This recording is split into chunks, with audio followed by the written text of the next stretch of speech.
अस्सलाम वालेकुम नाज़रीन, आप देख रहे हैं प्रोग्राम दो टोक। मैं हूं किरण नाज। ईरान और अमेरिका इनके दरमियान मुआहदा फिर तय पाते पाते रह गया। ख़बरें यही आ रही हैं कि फ़रीक़ैन के दरमियान मुज़ाकरात जारी हैं और अहम मामलात पर इत्तेफ़ाक़ राय हासिल करने की कोशिश की जा रही है। कल अमरीकी सदर डोनाल्ड ट्रंप ने 2 घंटे तक ईरान के साथ मामलात तय करने के हवाले से हतमी फ़ैसले के लिए सिचुएशन रूम में अहम तरीन इजलास किया, लेकिन फ़ाइनल कुछ भी नहीं हो सका। वाइट हाउस अहदेदार ने रॉयटर्स को बताया कि सदर ट्रंप सिर्फ ऐसे मुआहदे को कबूल करेंगे जो अमरीका के मफाद और उनकी मुकर्रर करदा रेड लाइंस पर पूरा उतरता हो। ईरान को किसी भी सूरत जौहरी हथियार हासिल करने नहीं दिए जाएंगे। अब इस अहम तरीन मीटिंग से पहले सदर ट्रंप ने कहा था कि मुज़ाकराती मुआहदा इस बात को यकीनी बनाएगा कि ईरान स्ट्रेट ऑफ हॉर्मुज़ को दोबारा खोले और कभी भी जौहरी हथियार हासिल न करने का अहद करे। लेकिन ईरानी हुकाम भी बड़ा वाज़ेह कह चुके हैं कि मुआहदे के मुसव्वदे में न तो फ़ी वसूल किए बग़ैर आबनाए हॉर्मुज़ को खोलना और न ही जौहरी मवाद को तबाह करने का अहद शामिल है। ईरानी सुप्रीम लीडर मुश्तबा खामनाई के मुशीर मोहसिन रज़ाई ने लिखा है एक्स पर कि सदर ट्रंप ने एक बार फिर साबित कर दिया है कि वो मुज़ाकरात कार के अहल नहीं है और दीगर मकासद के हुसूल की कोशिश कर रहे हैं। उन्होंने मज़ीद लिखा है कि डोनाल्ड ट्रंप बहरी नाकाबंदी जारी रखने और मुज़ाकरात में हद से ज़्यादा मुतालबात के ज़रिए तीसरी बार सिफारतकारी से गद्दारी कर रहे हैं। अमरीकी वज़ीर दिफ़ा इस सारे सिलसिले में कह रहे हैं कि ज़रूरत पेश आई तो वो ईरान के ख़िलाफ़ फ़ौजी कार्रवाइयाँ दोबारा शुरू करने की मुकम्मल सलाहियत रखता है। इस मामले के दरमियान अमरीकी अखबार वॉल स्ट्रीट जर्नल ने यह दावा किया है और बड़ा दावा किया है कि जंग के दौरान मुत्तहिदा अरब इमारात ने भी ईरान पर दर्जनों हमले किए हैं। मुत्तहिदा अरब इमारात ने ईरान पर ये हमले जंग के इब्तदाई दिनों से शुरू किए और जंग बंदी के ऐलान के अगले रोज़ तक जारी रखे। इन्हीं तमाम मामलात पर बात करने के लिए प्रोग्राम में मेरे मोअज़्ज़ज़ मेहमानों में मुझे खालिद चिश्ती साहब ज्वाइन कर रहे हैं और इसके साथ साथ आयज़ा मेरी मोअज़्ज़ज़ मेहमान हैं, मेरे साथ मौजूद हैं। आप दोनों मोअज़्ज़ज़ मेहमानों की बेहद शुक्रगुज़ार हूँ। आयज़ा इरफान साहिबा मेरे उमूर हैं, आलमी उमूर देखती हैं और रिटायर्ड कोमोडोर खालिद चिश्ती साहब किसी तारुफ के मोहताज नहीं हैं। खालिद साहब, सबसे पहले आपसे ज़रा बात का आगाज़ करते हैं। सर, आलमी मीडिया में कल हमने कई जगह पर देखा, ये रिपोर्ट हुआ कि जो मुआहदा होने जा रहा है उसका ड्राफ्ट वगैरह तैयार हो गया है और मामला अब हतमी शक्ल इख्तियार करने वाला है। नेवल ब्लॉकेट के हवाले से भी इनफैक्ट ऐलान हो गया, लेकिन फिर सिचुएशन रूम में इजलास होता है, वो बेनतीजा साबित होता है। क्यों, क्या रीज़न है आपको लगता है पीछे कि एक बार फिर मुआहदा हो नहीं सका एंड नोट पर पहुंचने के बावजूद भी? बहुत शुक्रिया किरण नाज साहिबा, आपने इनवाइट किया। देखिए, जब जंग हुई थी तो कोई भी क्विकली, मैं इसमें तो कोई हमको डिस्कवरी नहीं करेंगे जब ये कहेंगे कि मिलिट्री ऑब्जेक्टिव हासिल करने होते हैं जंग में, और कहा जाता है कि जो वॉर है it is an extended form of diplomacy through military means. Diplomacy तो उसमें भी होती है और एंड पे डिप्लोमेट्स ही बैठकर फैसला करते हैं कि जो जंग में दोनों मुल्कों की परफॉर्मेंस रही है उसमें किसको पलड़ा भारी रहा, किसका कमज़ोर रहा। यहाँ पर ये सिचुएशन है कि दोनों तरफ से ऑप्टिकली तो अब जीतने की कोशिश की जा रही है, लेकिन मिलिटरीली कोई क्लियर कट ये नहीं हुआ कि अमेरिका अब सुपर पावर नहीं रहा या ईरान ने हरा दिया है। ईरान ने सिर्फ सस्टेन करना था और सर्वाइव करना था, और जिसको कहते हैं कि अपनी टर्म्स में जंग जीत लेनी थी। अमेरिका ने एक जाहिर है एक प्रोहिबिटिव कॉस्ट इम्पोज करनी थी जो उन्होंने कोशिश की, लेकिन मिलिट्री ऑब्जेक्टिव हासिल नहीं कर सके। अब ये जो इस वक्त आप देख रही हैं, पहले वो बैलेंस कर रहे थे president Trump between war and no war, जिसका मतलब था कि मैं वॉर से ऑब्जेक्टिव हासिल करूंगा, लेकिन अब जब पीस नजर आ रहा है तो प्रेसिडेंट ट्रंप अब बैलेंस करने की कोशिश कर रहे हैं एन एग्रीमेंट और नो एग्रीमेंट। यानी कि वो अपने फॉलोअर्स को, और ख़ास तौर पर ऐसे लोग जो ज़ाहिर शो स्पॉयलर्स हैं, ख़ास तौर पर इसराइल और इजरायली प्राइम मिनिस्टर और एक जूइश और ज़ायनिस्ट लॉबी जो अमेरिका में बहुत डोमिनेंट रोल प्ले करती है, उसको ये जस्टिफाई करने की या कन्विंस करने की कोशिश कर रहे हैं कि हम जो ईरान से मुआहदा कर रहे हैं वो पोजीशन ऑफ स्ट्रेंथ से कर रहे हैं, ना कि पोजीशन ऑफ वीकनेस से कर रहे हैं। जो आप वेस्टर्न मीडिया और खासतौर पे अमेरिकन मीडिया जो उनके इन्फ्लुएंस में है, जिनका मैं जिक्र कर रहा हूँ, तो आप क्लोजली फॉलो करें तो उनका एक लाइन का अगर मुझे कहें कि कंक्लूड करें तो वो ये कह रहे हैं प्रेसिडेंट ट्रंप को कि इस ऐसे मुआहदे से अच्छा है ना मुआहदा करना, जिसका मतलब ये है कि वो ये साबित करने की कोशिश कर रहे हैं कि ये इंतहाई कमजोर पोजीशन ऑफ स्ट्रेंथ से प्रेसिडेंट ट्रंप एग्रीमेंट करने जा रहे हैं। इसीलिए आपने नोट किया कि पहले हम सब इसको एग्रीमेंट का नाम देते थे, फिर इसको लेटर ऑफ इंटेंट का नाम दिया गया कि ड्राफ्ट कहा गया, फिर इसको एमओयू का नाम दिया गया। वो यूं दिया गया कि प्रेसिडेंट ट्रंप इसको एक एग्रीमेंट का नहीं कह रहे थे, क्योंकि जब एग्रीमेंट होता है तो दोनों ममालिक या जितनी भी साइडें होती हैं उन पर ऑब्लिगेशन होता है और बाइंडिंग होती है कि आपने एग्रीमेंट का जी। ऑनर करना है। जब आप एक मेमोरेंडम ऑफ अंडरस्टैंडिंग कहते हैं तो अंडरस्टैंडिंग किसी वक्त भी मिसअंडरस्टैंडिंग में बदली जा सकती है, और आप कह सकते हैं या ब्लेम गेम दुरुस्त। करके उसको मिसअंडरस्टैंड कर सकते हैं और अपनी परसेप्शन से उसको अंडरस्टैंड कर सकते हैं, जिसका मतलब है कि दोबारा अटैक अनलीश कर दे, दोबारा अंडू कर दे सारे एग्रीमेंट को। इसीलिए तीसरा मेरी जी। एक आर्गुमेंट ये है कि आपने नोट किया कि वो कह रहे हैं कि इनिशियली 60 डेज की सीज फायर की जाएगी, जिसका मतलब ये है कि एक डिल्यूजन में रखा जाएगा, एक दरमियान में हैंगिंग रखा जाएगा कि एग्रीमेंट है नहीं है, एस्केलेट करना हुआ तो कर लेंगे।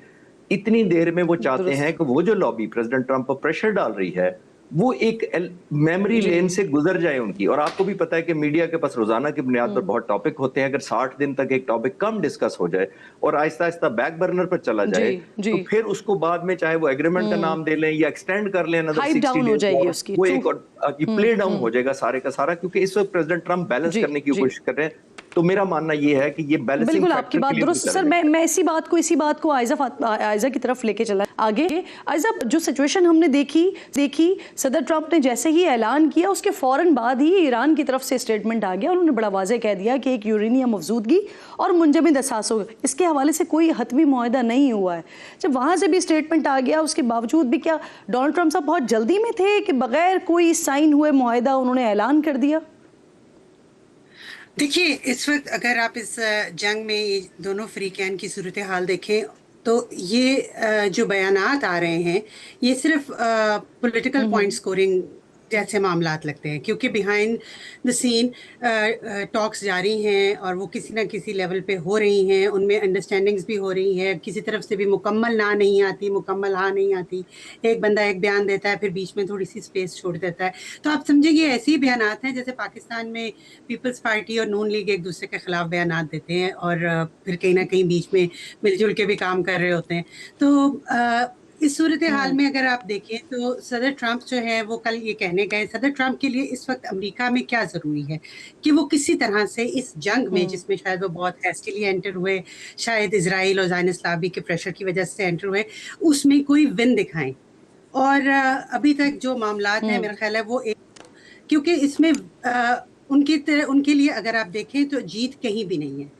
अगर वो इस एग्रीमेंट में जाते हैं तो भी जैसे कि खालिद चिश्ती साहब ने कहा कि उनको ये कहा जा रहा है इस एग्रीमेंट से बेहतर है एग्रीमेंट ना करें।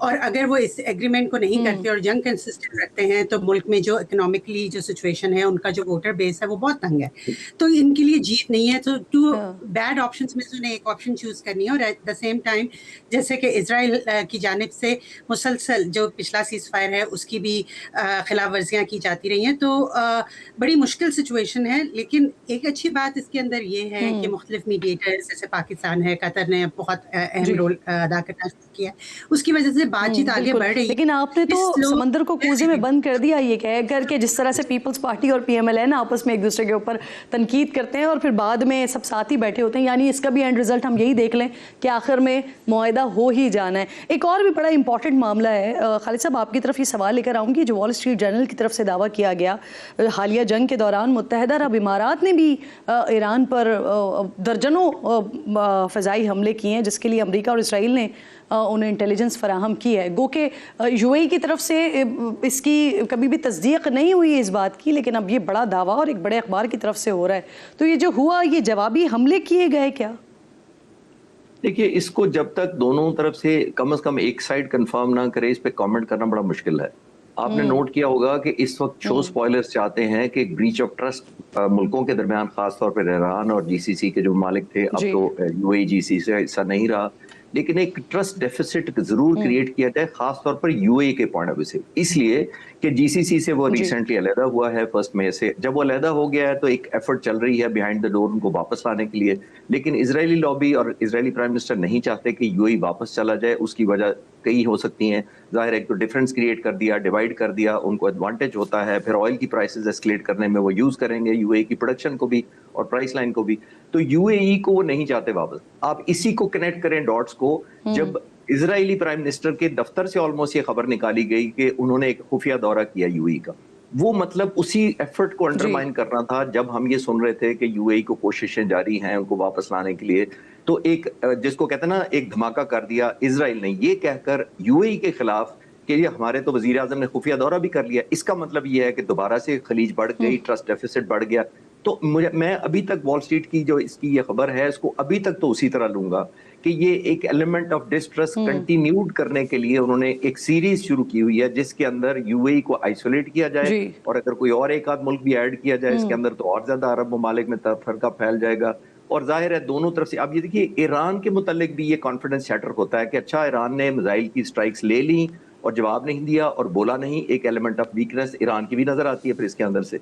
तो ये मुझे अभी तक वही एक बिगर गेम लग रही है, एक डिल्यूजन या परसेप्शन क्रिएट करने की। जी, और आपकी बात दुरुस्त भी है क्योंकि इस सारे सिनेरियो में हमने देखा है कुछ अमेरिकी अखबार और कुछ अमेरिकी टीवी चैनल्स ने भी स्पॉइलर का किरदार अदा किया है। इस तरह की खबरें भी पोस्ट करते रहे, इस तरह के आर्टिकल्स भी इनफैक्ट लिखते रहे कि जिससे एक वो ट्रस्ट डेफिसिट की जो आप बात करें वो क्रिएट हो, एक पैनिक क्रिएट हो सिचुएशन में। अब आयजा साहिबा, लेकिन अगर ये वॉल स्ट्रीट जर्नल की खबर को मैं आगे बढ़ाती हूँ तो वो कुछ खबरें तो यहाँ तक भी आई ना कि ईरान के जो सिल्विया पेट्रोकेमिकल कॉम्प्लेक्स है उस पर भी जवाबी हमला किया यूएई ने। अगर मुत्तहिदा अरब अमीरात ने ईरान पर हमले किए हैं तो तस्लीम क्यों नहीं कर रहे? देखिए, तस्लीम तो नेतन्याहू से भी कहा लिया, किसी इंटरव्यू में पूछा गया तो उसने भी इस बारे में कोई जवाब क्लियर कट नहीं दिया कि हम शामिल थे, क्योंकि जितने हमलों के बारे में वॉल स्ट्रीट जर्नल ने कहा है उन्होंने ये कहा है कि इजराइल की मदद से किए गए हैं। और जब नेतन्याहू से इस बारे में सवाल किया गया तो उन्होंने भी इसके ऊपर इकरार नहीं किया। तो मैं खालिद चश्ती साहब की बात से बिल्कुल एग्री करती हूँ। लेकिन जीसीसी कंट्रीज़ में जितना तफरका फैलेगा, जितना इम्बैलेंस नज़र आएगा, जितने ममालिक बटे हुए नज़र आएंगे, वो इसराइल के बिगर लार्जर एजेंडा को सपोर्ट करती है बात, वो उनको हेल्प करती है और उनको इलाके में ज़्यादा से ज़्यादा इस्तेहकाम देती है अपने एजेंडा को वो करने के लिए। और इसीलिए जैसा आपने भी कहा कि अमेरिकी अखबारों में भी जब भी MBZ और MBS की बात आती है तो पहले फोकस किया जाता है कि इन दोनों के अंदर इख्तलाफात क्या हैं। हालांकि अभी रिसेंटली MBS और MBZ की बातचीत भी हुई मुख्तलिफ मौके पे, लेकिन उसकी बजाय जो इख्तलाफात हैं उनको ज़्यादा, तो I think it's more of a media game, more of a media propaganda thing, कि ये दिखाया जाए कि ये तमाम ममालिक आपस में, मुस्लिम ममालिक भी आपस में बटे हुए हैं। और सदर ट्रम्प को जैसे कि एक बिग पीस मेकर के तौर पे, और फिर आपने देखा कि जैसे उन्होंने अभी अब्राहम अकॉर्ड्स की बात दोबारा से शुरू कर दी। तो अगेन बात यही है कि उनके पास अमेरिका और अमेरिका के जिन हामियों ने ये जंग शुरू की, उनके पास जीतने के लिए, अपने लोगों को दिखाने के लिए कुछ नहीं। Exactly, आपने एक अच्छा टॉपिक छेड़ दिया। मैं मेरा अगला सवाल इसी पे ही था, आप कमेंट कीजिए, फिर मैं ये सवाल खालिद साहब की तरफ भी लेके चलती हूँ कि जिस तरह से अभी आपने खुद कहा कि इब्राहिम अकॉर्ड्स के लिए अब बकाला शुरू कर दिया इस्लामी ममालिक पर, लेकिन इसी सारे सिनेरियो में हम देखते हैं कि हमारे वज़ीर ख़ारजा USA में ही बैठे हुए हैं और वहीं पर बैठ के बड़ा वाज़े पाकिस्तान की पोजीशन करते हैं कि जब तक जो फ़लस्तीन की हैसियत है उसे तस्लीम नहीं किया जाता, जब तक 1966 वाली पोजीशन नहीं दी जाती, तो तब तक तो पाकिस्तान का मौक़िफ़ यही है। कोई दबाव नहीं डाल सकता पाकिस्तान पर, ना पाकिस्तान किसी दबाव में आ सकता है। जी, और पाकिस्तान का ये बयान और पाकिस्तान की ये पोजीशनिंग बहुत खुशाइंद है, और इसलिए भी खुशाइंद है। देखिए, हमारे वज़ीर ख़ारजा का यहाँ मौजूद होना, आपको इंटरेस्टिंग बात ये बताऊँ कि उनकी न्यूयॉर्क में कमिटमेंट्स थी, और इस सारी कमिटमेंट्स के दौरान अचानक उन्होंने कुछ कमिटमेंट्स कैंसिल की और वो वाशिंगटन गए और वहाँ पे मार्को रूबियो से उनकी मुलाकात हुई, जिससे ये साबित होता है कि पाकिस्तान इस वक्त अमेरिका के लिए कितना अहम है और पाकिस्तान की इस अहमियत के। अब देखिए, सदर ट्रम्प का डिलेमा कह लें या उनकी जो मजबूरी है वो ये कह लें कि इस वक्त वो पाकिस्तान को छोड़ नहीं सकते, क्योंकि पाकिस्तान इस वक्त इंतहाई अहम किरदार अदा कर रहा है जहाँ तक ईरान से मुतल्लिक और इस इलाके से मुतल्लिक बातचीत का मामला है। At the same time Ibrahim accords की बात करें तो वो, जैसे कि खालिद चश्ती साहब ने शुरू में बात की, तो उन्होंने कहा इजराइलियों को भी वो कुछ दिखाना चाहते हैं, ज़ायनिस्ट लॉबी को भी कुछ दिखाना चाहते हैं। तो वो ये चाह रहे हैं शायद सदर ट्रम्प के, अगर मैं कुछ दस्तखत ले लूँ तो मैं अपने उन सपोर्टर्स को जो इसराइली लॉबी के हैं उनको कह दूँ कि देखिए मैंने ये तो कर दिया, चले आप वॉर से बाहर निकल आते हैं। So it's a very complex situation right now. जी जी, बिल्कुल ठीक। अब खालिद साहब, यही सवाल आपके लिए भी सर कि क्या अब आपको लगता है कि जब इतना वाज़े बड़ा क्लियर पाकिस्तान ने अपनी पोजीशन बता दी है फ़लस्तीन के हवाले से, इज़राइल के हवाले से, तो क्या समझते हैं आप मज़ीद दबाव आ सकता है इस्लामी ममालिक पर, स्पेशली पाकिस्तान के ऊपर दबाव आ सकता है इस हवाले से? देखिए, हमारी पोजीशन तो बहुत क्लियर है। 13 दिसंबर 1948 को कायदे आजम ने प्रेसिडेंट ट्रूमैन को एक खत लिखा था, और उसमें कश्मीर के ऊपर उन्होंने कहा था दिस इज मॉरली अनटेनेबल, ये लफ्ज इस्तेमाल किया था फलस्तीन को, यानी इसराइल को तस्लीम करना। तो अगर हमें कायदे आजम ऑलमोस्ट 80 साल पहले ये हुक्म दे गए कि मॉरली अनटेनेबल है, पहली बात तो ये है। दूसरा, आपने भी ठीक पॉइंट आउट किया, और आयजा साहबा भी बिल्कुल ये ऐसे ही कह रही हैं कि देखिए ये हमारे लिए मॉरली एक्सेप्टेबल नहीं है। 1966 या 1967 से वॉर जो हुई थी उससे पहले वाली पोजीशन पाकिस्तान का आज भी ऑफिशियल स्टैंस है। मेरा भी मानना ये, और मैं आयजा साहबा से एग्री करूंगा कि देखिए प्रेसिडेंट ट्रंप कुछ टेक होम दिखाना चाहते हैं क्योंकि बहुत ज्यादा उनको रेजिस्टेंस मिल रही है, लेकिन वो ये भूल गए कि ये वो जो पीस बोर्ड बना था, ये वो सिचुएशन आज वो नहीं है उनकी। मैं मॉरल असेंडेंसी की बात कर रहा हूँ और एक डोमिनेंस की बात कर रहा हूँ, जब वो एक एलिमेंट ऑफ बुली यूज कर लेते थे मुल्कों को प्रेशराइज करने के लिए और थ्रेट भी करते थे। आपको याद होगा इंडिया को भी टैरिफ का कहा, यूरोपियन यूनियन को भी कहा, नेटो को भी डांटा, कनाडा के प्राइम मिनिस्टर को भी पर्सनली इंसल्ट किया। तो ये वो बोर्ड पीस का टाइम था, लेकिन अब वो नहीं रहा। अब तो जर्मन के चांसलर कहते हैं कि ये अमेरिका को ह्यूमिलेटिंग डिफीट हुई है, तो फिर तो दुनिया बोलना शुरू हो गई है। तो प्रेसिडेंट ट्रंप अब ये चाहते हैं कि ये पॉसिबली उनके पास अपने इन्फ्लुएंस को कन्वर्ट करने का आखिरी मौका है, क्योंकि इन्फ्लुएंस में उनकी ग्रिप लूज होती जा रही है। आपने देखा नेटो में है, यूरोपियन यूनियन है, बहुत सारे और ममालिक, इंडिया और चाइना और रशिया। तो आई थिंक इस लीवरेज को वो लास्ट टाइम यूज करना चाहते हैं कि अगर ये ऐसी शॉट है जिसको आप हुक करें, छक्का लग गया तो छक्का, वरना आउट तो होना ही है। बट अब वो सिचुएशन उनके लिए रही नहीं है जिसको वो अभी भी यूज करना चाहते हैं। बहुत बहुत शुक्रिया आपका। खालिद चिश्ती साहब साथ मौजूद थे और आयजा इरफान साहिबा, आप दोनों मौजूद मेहमानों की बेहद शुक्रगुजार हूँ। नाज़रीन, वो बर्क लखनवी का ये मशहूर ज़माना शेर सबने सुन रखा है, मुद्दई लाख बुरा चाहे तो क्या होता है, वही होता है जो मंजूर खुदा होता है। तकरीबन 2 सदी पुराना ये शेर है। आज की जो भारतीय पाकिस्तान मुखालिफ पॉलिसीज़ हैं इस पर ये एग्जैक्टली पूरा उतरता है। आज से 10 साल पहले 2016 में भारतीय वज़ीर आज़म नरेंद्र मोदी ने एक जलसे में भड़क मारी थी कि वो दुनिया में तन्हा कर देंगे पाकिस्तान को। भारतीय हुकूमत की पाकिस्तान के खिलाफ साजिश का ऐलान था, जिसके लिए मोदी की बीजेपी हुकूमत ने दिन रात बड़ी मेहनत की, लेकिन वही हुआ जो मंजूर खुदा था। आज दुनिया के ताकतवर तरीन ममालिक अल्हम्दुलिल्लाह पाकिस्तान की तारीफ़ कर रहे हैं, पाकिस्तान के साथ ताल्लुक़ रखने को एजाज़ समझ रहे हैं, जबकि भारत अपने ही खोदे हुए गड्ढे में खुद गिर चुका है। अरबी मीडिया नेटवर्क अल जज़ीरा ने रिपोर्ट शाये की है कि पाकिस्तान को आलमी सतह पर तनहा करने की भारतीय वज़ीर आज़म नरेंद्र मोदी की 10 साला मुहिम नाकाम साबित हुई है। पाकिस्तान आज वाशिंगटन, बीजिंग, तेहरान और रियाद के साथ बैक वक्त राब्ते में है और ख़ित्ते और इलाक़ाई मामलात पर असरअंदाज होने वाला एक बड़ा अहम फ़रीक़ बन चुका है। इसी रिपोर्ट में ये भी कहा गया है कि पाकिस्तान और चीन की नाकाबिल शिकस्त शराकतदारी ख़ित्ते में एक नई हकीकत बन चुकी है। हसीना वाजिद हुकूमत के बाद, उनके ख़ात्मे के बाद पाकिस्तान और बांग्लादेश के ताल्लुकात में नुमाया बेहतरी आई है। पाकिस्तान खलीजी ममालिक के लिए उभरते हुए सिक्योरिटी पार्टनर के तौर पर सामने आ रहा है, जबकि दूसरी तरफ मोदी सरकार की मुस्लिम और दीगर अक़लियत मुखालिफ पॉलिसीज़ ने भारत की बैनुल अक़वामी साख को शदीद नुकसान पहुँचाया है। ऐसी ही रिपोर्ट पिछले महीने BBC ने भी इसी हेडलाइन के साथ शाये की थी कि मोदी पाकिस्तान को तनहा करना चाहते थे लेकिन ख़ुद तनहा हो गए हैं।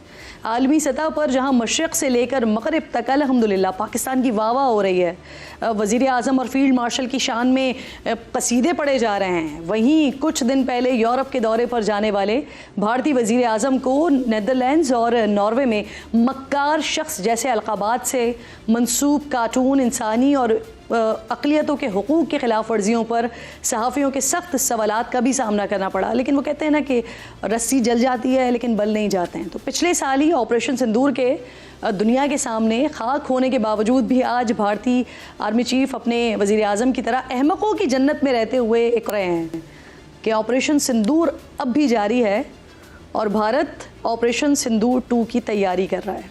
भारतीय आर्मी चीफ के नज़र वो फ़ारसी का मुहावरा करूँगी कि मुश्ते के बाद जंग याद आयत बरकला खुद बायत ज़द, यानी अब जो मुक्का आपको याद आया है ना, वो अपने ही मुंह पर मार लीजिए। ब्रेक लीजिए, ब्रेक के बाद वापस आते हैं तो पाकिस्तान के सियासी मामलात इस वक्त क्या चल रहे हैं उस पर बात करेंगे।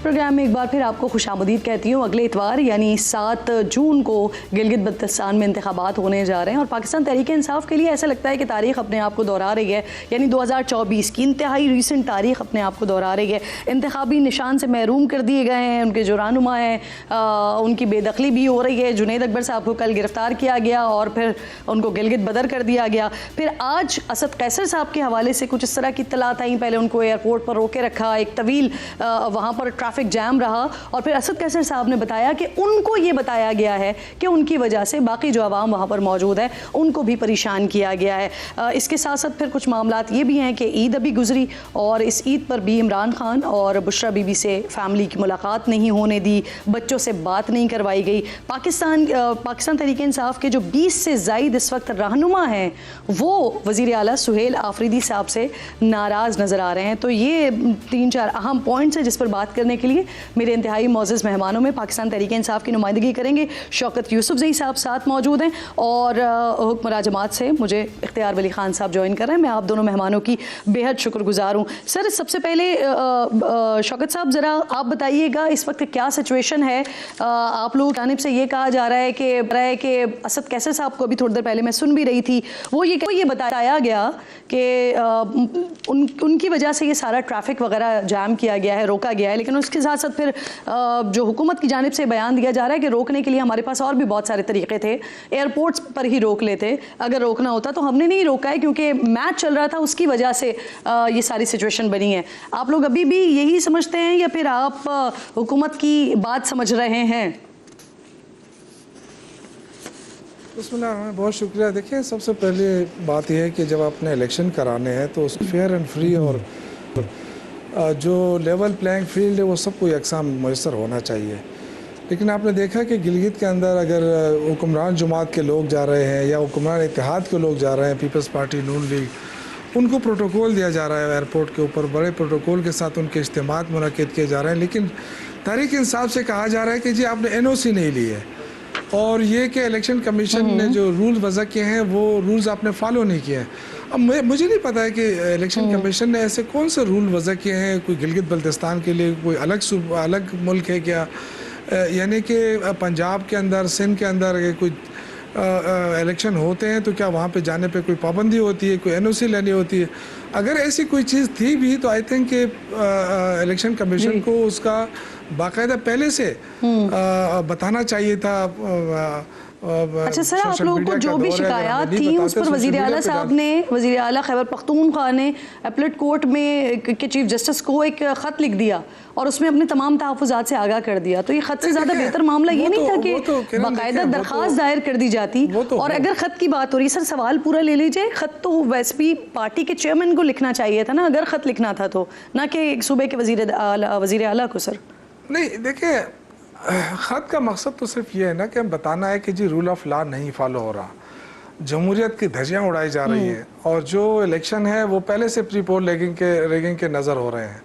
अब आप देखें ना कि हमारे ही सूबे के जो अपोजिशन लीडर हैं वो जाते हैं, उनको बाकायदा सिक्योरिटी एहलकार उनको रिसीव करते हैं और बाकायदा उसके फुटेजेस आए हैं। और जुनैद अकबर को किस लिए, क्या ऐसा हुआ है कि जी उनको कहा जा रहा है कि जी आपने NOC नहीं ली है? ये तो आप मज़ीद अफरा तफरी फैला रहे हैं, एक ऐसी चीज़ को हवा दे रहे हैं जिससे आप पहले से पाकिस्तान कितना मुतासर है।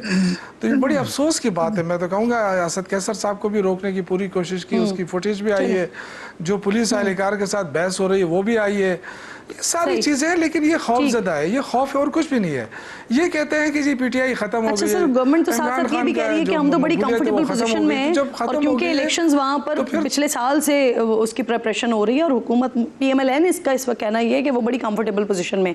इख्तियार साहब, सर असद कैसर साहब आज उनको जाना था गिलगित लेकिन नहीं जा सके, वो ट्रैफिक इतना जाम था और बज़ाहिर तो यही है कि ट्रैफिक जाम है, लेकिन असद कैसर साहब जो बता रहे हैं वो ये कह रहे हैं कि उनको पुलिस वालों ने खुद बताया कि उनकी वजह से सब कुछ रोका हुआ है। सुन लें जरा, फिर जवाब दीजिएगा। सर ये इब्दाद की हमारी वजह से आप लोगों ने किया है, तो लोगों की क्यों आजाद देते हो? हम बस साइड पे खड़े हो जाएंगे ना, बस बताओ कि नहीं जाना। बड़े आदमी सर, आप नहीं मतलब ये है कि आम लोगों को तकलीफ है ना, मुसाफिर को मतलब ये कि लोगों को तकलीफ ना हो, लोगों को जाने दो। हम तो आपके आदि, लेकिन बाकी गाड़ियों को छोड़ो ना, हमको तो तकलीफ ना दो। इख्तियार साहब, एक शख्स को रोकने के लिए सर हज़ारों लोगों को मुश्किल में डाल दिया, और इसमें आपकी अपनी पार्टी के एक रहनुमा भी शरीक थे, ख्वाजा साद रफ़ीक साहब। उन्होंने तो बाकायदा गुस्से में लिखा है कि अब सिक्योरिटी का मसला ना बताइएगा इसको जो किया है। बिस्मिल्लाहिर्रहमानिर्रहीम। बहुत शुक्रिया किरण। देखिए, मैं अब आपको, मुझे इस पे ये तब अच्छा भी नहीं लग रहा, लेकिन जो असद कैसर साहब कह रहे हैं ये ऐसा भी नहीं है। उस जुलूस में और वो फंसे हुए लोगों में शायद मैं भी था, और मैंने भी शायद जाना था, साद रफीक साहब ने भी जाना था। तो अगर ऐसी कोई बात होती या हुकूमत ने प्री प्लानिंग करनी होती तो फिर तो हमें तो बता देते कि भाई आप लोग पहले पहुंच जाएं। तो मेरे ख्याल में यहाँ पर असद कैसर साहब का जो ये मौकफ है तो ये गलत साबित हो रहा है कि something was preplanned for to stop Asad Qaiser, उनके लिए रोकने के लिए इस तरह की कोई प्लानिंग थी। ये गलत बयान, ये मैं इसको नहीं मानता।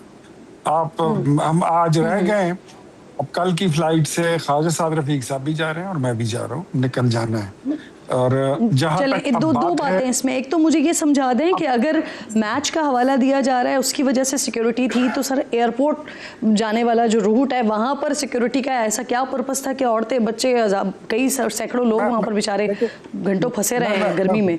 दूसरी बात ये कि चलें असद कैसर साहब को हम कह देते हैं, समझ जाते हैं आपकी बात को कि वो गलत बात कर रहे हैं, तो जुनैद अकबर साहब के साथ जो हुआ, उनको जो गिलगित बदर किया गया और उनके लिए एक एनओसी का बहाना कर दिया गया कि एनओसी नहीं लिए इस वजह से वो नहीं रह सकते यहाँ उसी तरफ हमने वहां पर कहते हैं ना कि हुक्मरान जुमात। सबसे पहले तो मैं आपको एक बात बताऊं, ये जो टर्म आपने, मेरे भाई ने यूज की, लेवल प्लेइंग फील्ड की, ये लेवल प्लेइंग फील्ड की जो टर्मिनोलॉजी है ये पैदा हुई थी, अगर आपको याद हो, इमरान खान जब हुकूमत में थे।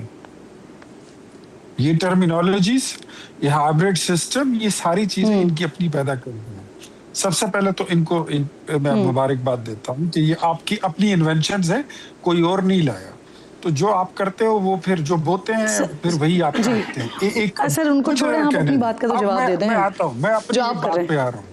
अब हम जा रहे हैं, हमने एनओसी लिया हुआ है, हमने दरखास्तें दी हुई है, तो ये कोई आसमान से थोड़ी उतरे कि जिसका जी मर्जी है यहाँ से मुंह उठाए और वहां पे जाके इलेक्शन कैंपेन शुरू कर दे। क्या आपने पहले इलेक्शन नहीं लड़े? क्या आपने पहले जलसा नहीं किया? जलसा करने से पहले क्या आप डीसी को दरखास्त नहीं देते? क्या आप वहां पर इलेक्शन कैंपेन में हिस्सा लेने के लिए आप इलेक्शन कमीशन से और वहां की हुकूमत से जो चीफ सीएस होता है वगैरह उनको इन्फॉर्म नहीं करते? आपके मुल्क में हालात भी आपको पता है, टेररिज्म भी है, बहुत सारे मसाइल हैं।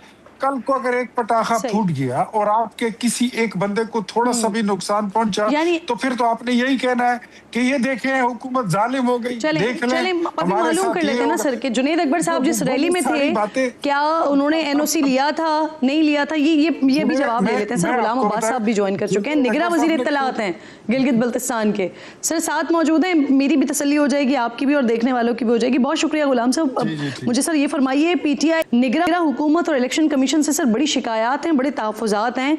ये कह रहे हैं पीटीआई के लोग आप लोगों को हिरासत में ले रहे हैं, गिलगित बदर कर रहे हैं, सुबह बदर कर रहे हैं, मुहिम चलाने नहीं दे रहे हैं, जबकि उनके मुखालिफिन को वहाँ पर खुली आज़ादी है। सर इसकी क्या वजह है? एक पार्टी के साथ ये क्यों किया जा रहा है सर? बहुत शुक्रिया, आपने इस हवाले से रब्ता किया।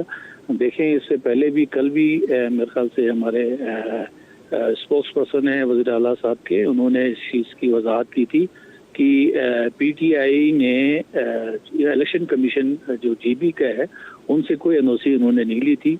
एनओसी लेना जो है वो हर पार्टी के लिए ज़रूरी है। जो इलेक्शन कमीशन के ज़ाब्ता अखलाक है उसको पूरा करना तमाम पार्टियों की जिम्मेदारी है। इवन प्राइम मिनिस्टर साहब जब गिलगित बल्तिस्तान तशरीफ लाए थे, उन्होंने भी एनओसी सीख की थी, उनको बाकायदा एनओसी जारी हुआ था। वो उस एनओसी के तहत यहाँ सर जुनैद अकबर साहब ने दरखास्त नहीं दी या उनको एनओसी दिया नहीं गया? नहीं, उन्होंने जो हमें बताया गया इलेक्शन कमीशन की तरफ से, उन्होंने एनओसी मांगी नहीं है, सीक ही नहीं की है। उनको एनओसी इन्होंने आज भी मेरे ख्याल से, अगर इनके जो मीडिया भी आया है कि इनके चीफ मिनिस्टर साहब ने जो लेटर लिखा है यहाँ के कोर्ट के चीफ जो है वो कोर्ट को, तो वो इन्होंने चीफ इलेक्शन कमीशन को नहीं लिखा, कि कोर्ट पे इन्होंने लेटर लिखा है। तो वो जो प्रॉपर फोरम है वो इलेक्शन कमीशन है, उनसे जो है वो एनओसी सीख करना, उनसे एनओसी लेना जरूरी होता है। बाकी पार्टी के जो लीडर्स यहाँ आ रहे हैं वो बाकायदा एनओसी लेकर आ रहे हैं, तो इनको भी चाहिए था कि पहले एनओसी ले लें थ्रू प्रॉपर तरीके से और उसके बाद वो तशरीफ लाते हैं। तो अच्छा, इस तरह एक का बात कोई तो आप ये मामला कह रहे नहीं हैं कि जो होता। बाकी जमातें आ रही हैं यहाँ पर इलेक्शन कैंपेन के सिलसिले में वो एनओसी लेकर आ रहे हैं। दूसरा ये बताएं कि बहैसियत निगरां वजीर इत्तलात आप जो इस वक्त सारा सिनेरियो देख रहे हैं, लेवल प्लेइंग फील्ड बनी हुई है तमाम पार्टीज के लिए सर?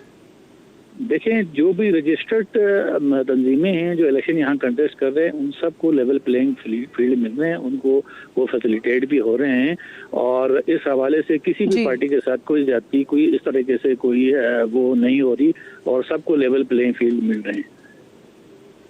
सही सही, बहुत बहुत शुक्रिया आपका गुलाम अब्बास साहब, आप मौजूद थे। इसी बात पर मजीद बात करेंगे, दोनों मौजूद मेहमान साथ मौजूद हैं। ब्रेक लीजिए, वापस आइए।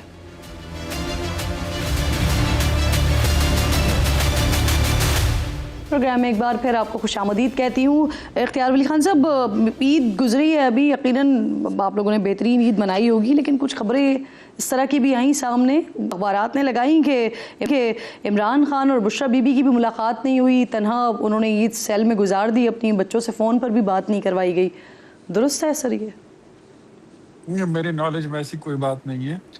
अभी तो ईद की छुट्टियां ही गुजर रही हैं, और अब ये तो वैसे ही हमेशा आपको पता है कि एक नेगेटिव मैसेज जो है, अगर कोई खबर नहीं है, हालांकि हमने तो सारी उम्र यही सीखा है कि if there is no news think there is good news. तो पाकिस्तान तहरीक इंसाफ तो हमेशा बैड न्यूज जो है वो फैलाती रहती है। चलें, पाकिस्तान तहरीक इंसाफ का दावा होता तो हम फिर ये बात कर सकते थे, लेकिन ये तो अखबारात ने खबरें लगाई हैं ना।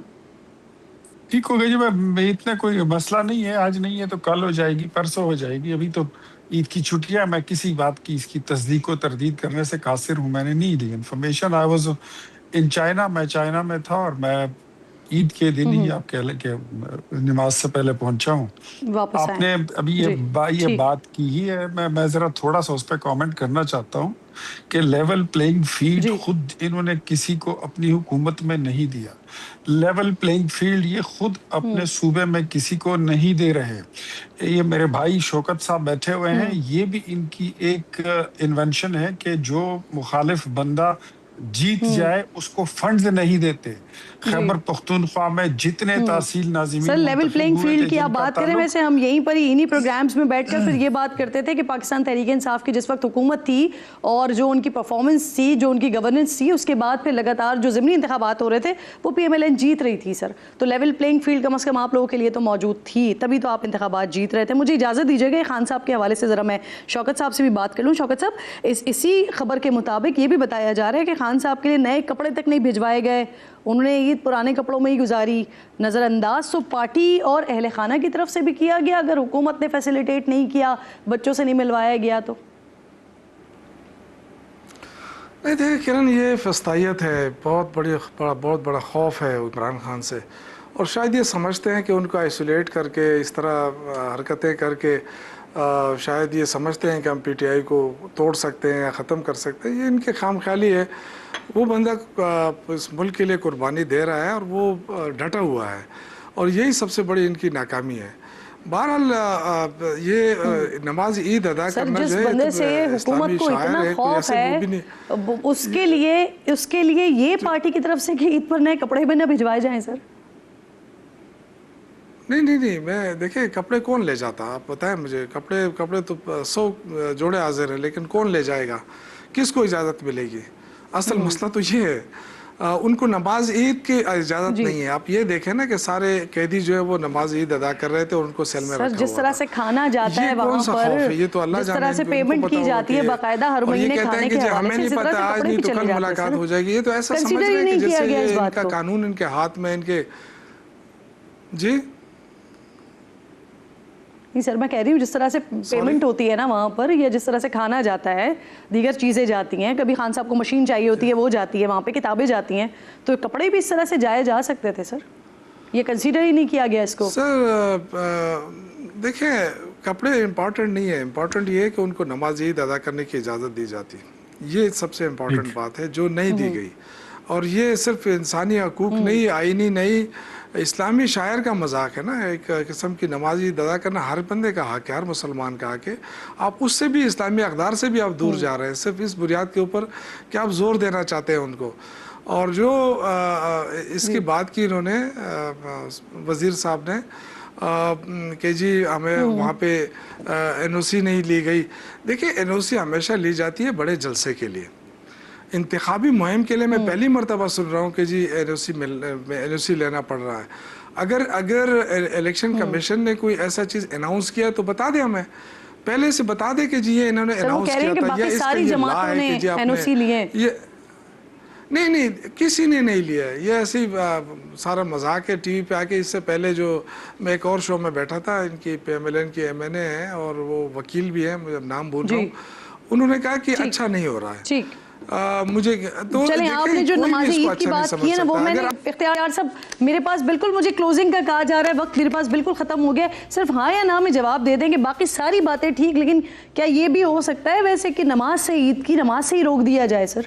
देखिए, मैं आपको एक बात बताता हूँ, ये भी ये इनका एक वो मजहबी टच हाँ या ना में बता दें, वक्त खत्म हो गया बिल्कुल। ये मजहबी टच वाला हो सकता है कि उनको नमाज पढ़ने की इजाजत दी गई है। चलो ये आप तस्दीक कर दें। इमरान खान जब बाहर थे, जब वो वजीर आजम थे, उन्होंने कौन सी नमाज ईद की पढ़ी थी? मेरे भाई वो तो उस वक्त भी नहीं पढ़ते थे।